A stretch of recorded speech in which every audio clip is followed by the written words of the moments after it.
Hi everyone, welcome to another video. This video is going to be on the issue of sexuality and sexual reproduction, which, if I am not mistaken, is going to be for us. Let me quickly check. I think it's module 8, but let me double check so that I don't start confusing you. Because I know we didn't get a chance to see each other last week. Module, oh my god, look at that, module 10. Module 10 is the topic on sexuality and reproductive health, and that means we're getting very close to wrapping up with the semester. Hang in there because you have just 2 or 3 more quizzes to go for those of you that have been completing your quizzes weekly. And I'm gonna take a couple of minutes to address some administrative issues and then to move on to some content and hopefully help you answer adequately quiz number 9, which is the one on sexuality and reproductive health. So a couple of things. I've started grading your second reflection. I've been really impressed. For those of you that have started receiving the grades, you can see that you did really well. I think in comparison to last time, a lot of people did really great last time as well, but this time I'm seeing that it's become a little bit easier for you. You're more articulate in your writing, and I'm loving seeing that you're incorporating some things that I have shared in the video. So please bear with me. I know I told you to give me about 2 weeks to be able to process all the reflections. So you're gonna start receiving them in batches, but so far the ones that I've graded are looking very good. The other thing is that please go and check quizzes number 6, 7, and 8. Quiz 7 and 8, I have started going over them for those of you who have submitted and kind of adapting the grades based on the fact that obviously some of them are open-ended questions in which you can write your own answer instead of selecting it, and I have adapted and changed the grades. So you'll be pleasantly surprised because a lot of you are doing really great in the last 3 quizzes, quizzes 6, 7, and 8. So please go ahead and check because I just updated right before filming this video your grades. So you should see, hopefully you'll put a happy face on you today. And then I remember that I always continue grading your discussion board posts. I'm going to do another round of grading today. So please take the next couple of weeks to just update those. Those are easy points to win because I usually give students, if they completed, and as long as they're generally addressing the question, I'll give everyone the two points. So yes, for those of you who have yet to submit quizzes 7 and 8, I'm done for this week grading quizzes. So again, next Monday, I'll go back and check the ones that were submitted after today. And yes, I think that's all for administrative issues. We have one more reflection to go, which is going to be the last day of classes at UTA, December 5th. So keep that in mind because for that, I know I'm a little bit flexible, but because it's the end of the semester and I need to enter grades and a couple of you are graduating and other people need their grades, and I also need to submit them at a certain date, I will not be able to be flexible or give an extension to any student unless obviously there is some unforeseen circumstance which merits me working with that student, but that's going to be on a case by case basis. Otherwise, for general excuses or general things in life, because it's a little bit tight, I won't be able to make that exception. So keep that in mind so that you can submit everything by December 5th. So you have to submit everything, quizzes, reflections, your discussion board posts by that date, because that's the date that I'll be kind of closing up everything so that I can start um, kind of grading and organizing your grades. Remember that I'm also going to be removing the worst, the kind of like the quiz that you did the worst. I'm going to be taking off that grade. So that requires a little bit of logistics. And I need to be able to have everything by December 5th. So keep that in mind so that you kind of organize yourself for the next month and a week, or month and 2 weeks, so that you start prioritizing. And I would say probably focus your energy on um, your reflections, and then in your quizzes generally. And yes, that's about it for administrative issues. You can always email me with questions or concerns about your grade, or the final reflection, or anything else that you need clarification with.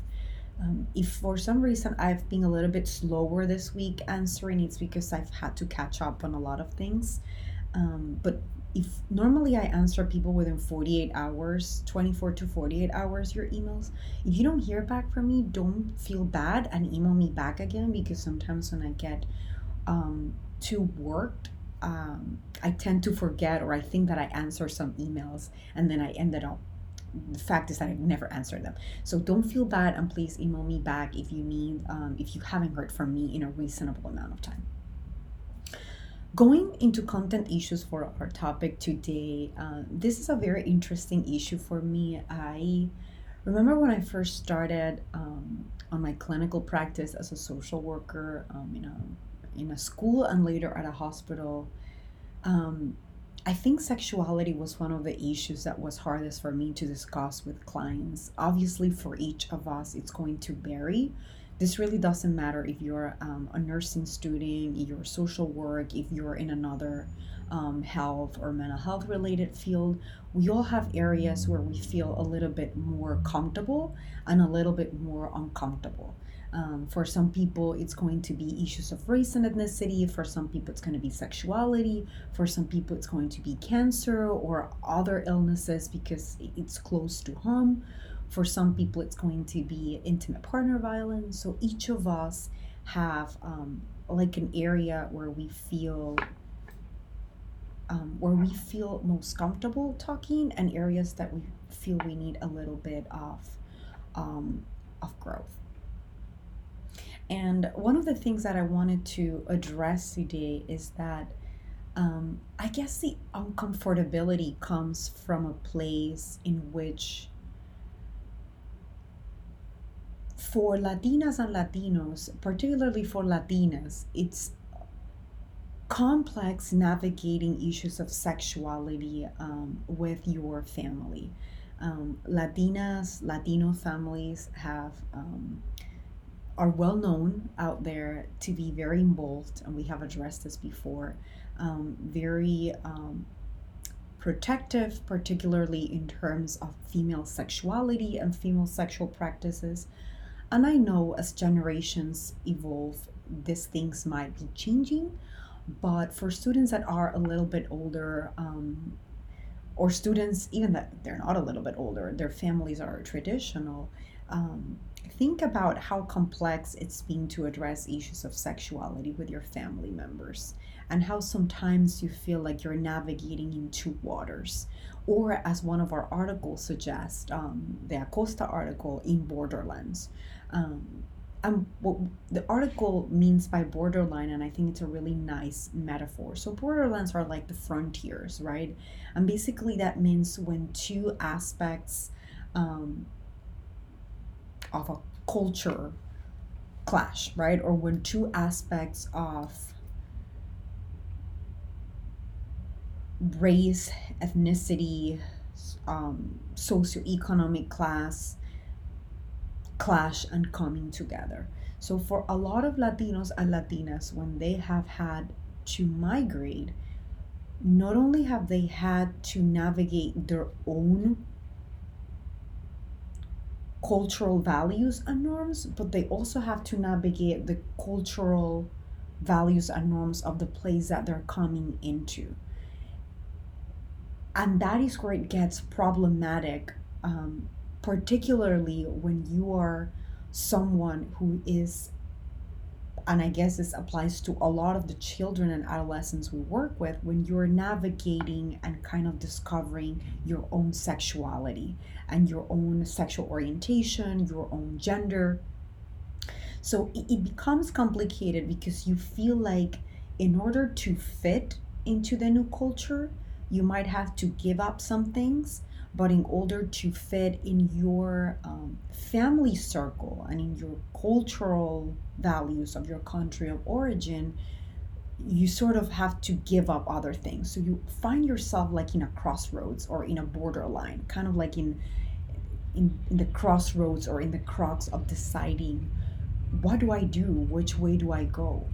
And that, when you're working with younger populations, is particularly problematic because that creates a sense of insecurity, a sense of lack of belonging, a sense of shame, a sense that I have to hide something of myself in order to be accepted.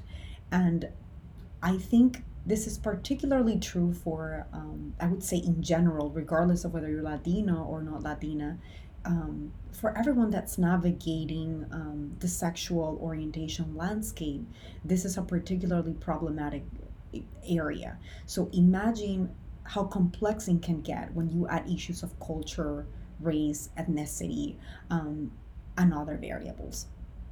And I think the other aspect to keep in mind is that in Latina culture, Latino, even though we have made great advances,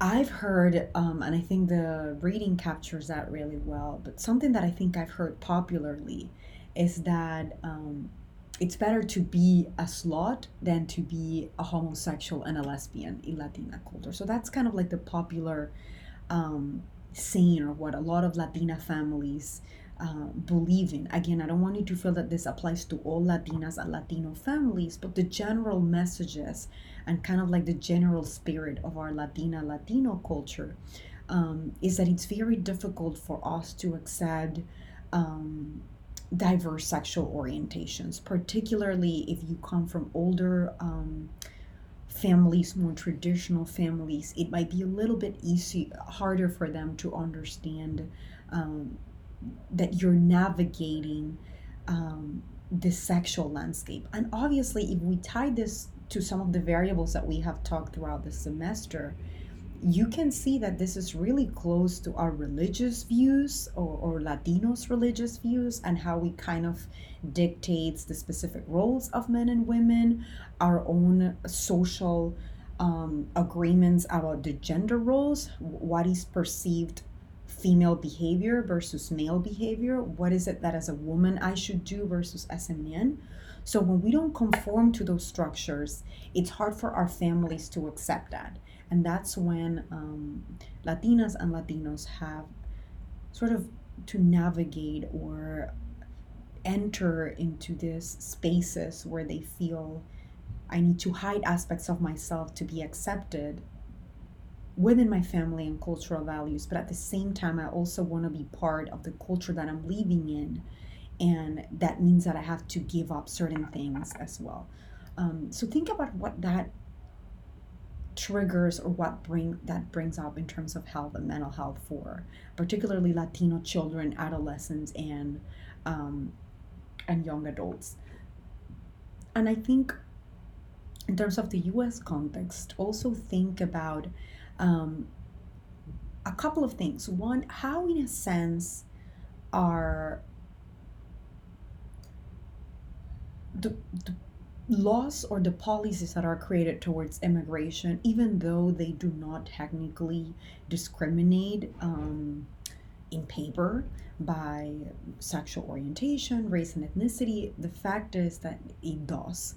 And the fact is that depending on where you are in that intersection that we have talked before, depending on your areas of oppression and your sources of strengths, right? If you're a white heterosexual Latino, if you're a black heterosexual female, depending on where you are, that's also going to impact your integration into the US culture. So even though in paper it's not what's happening, the reality is, as we have seen in the news and elsewhere, that the US is a highly racialized construct, a country.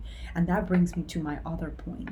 Um, think about for how many of you, I remember when I came into the US, this issue of race and ethnicity um, was very foreign to me. So in Puerto Rico, we have obviously, like in the rest of Latin America, our own issues with race and ethnicity based on our history of colonization, but it's very different than how it is lived in the US.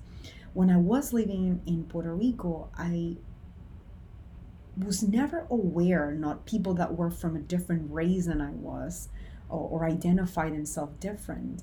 We were never aware, or race wasn't an issue that was so pressing for us or that impacted us as much as it did when I started living in the mainland US. When I started realizing that race was something that I needed to reflect upon, when I started being considered a woman of color without no one asking me if I define myself like that or not, what a woman of color meant or a man of color meant for Latinos and Latinas. So pretty much you kind of come into a place where race defines, as well as ethnicity, who you are and what you have access to. And I'm not saying that it doesn't happen in Latin America, but many of you that have had the opportunity to visit and live in Latin America or were born in there may understand what I'm trying to say. Um, so we enter into a very different context that's very highly racialized, and in which you become aware of your race pretty quickly. And it seems that your race slash ethnicity might put you in a disadvantage. And obviously, as you start considering all these issues,